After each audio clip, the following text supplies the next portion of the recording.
and our third graders are going to get a chance to bowl for the first time this week. And they have two different activities that they got to choose from as a group.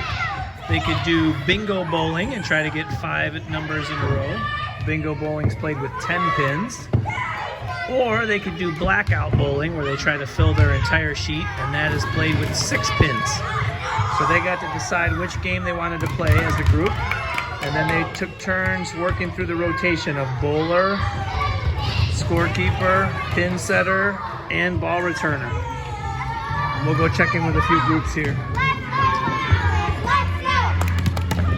All right, a 4. Do you have any more 4s? Yes. Yes, we do. So we'll cross that one off.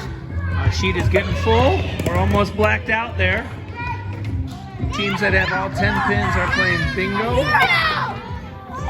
So they're trying to get 5 in a row. Looks like we're getting close over here. Yeah, We just need, what, a 2, right. a 10? Bingo. And a 3. Oh, if you get a 2 here, you got bingo this way and diagonal. Yeah. So you guys are getting close. Getting close.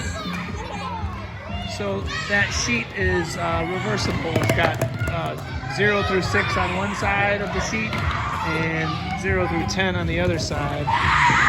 Can I see your sheet for a second? All right, so blackout is on this side with 6 pins, and then bingo is on the other side with 10 pins. And once they finish one of the games and they want to play again, they'll just flip their card over and play the other game.